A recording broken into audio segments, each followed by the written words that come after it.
طالب كنت هتدرس في أنهي جامعة في ماليزيا؟ جامعة سنوي. صراحة أحبها جدا، وجامعة متصلة ببعض.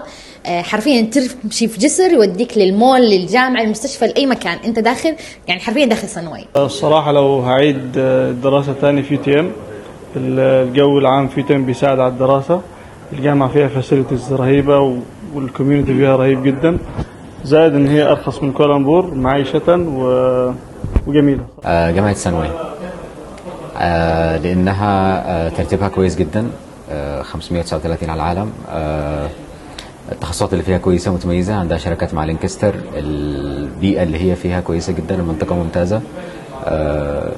لو هدرس طب هدرس هناك عشان عندهم مستشفى من أفضل مستشفيات ماليزيا، سانوي. لو عندي فرصة أدرس في جامعة تانية هتبقى سانوي، عشان بتعجبني قوي إن سانوي جامعة متطورة جدا جدا جدا، وبتختلف عن جامعات كتير، وبتعجبني إنها سيمبل قوي في الديزاينات بتاعتها.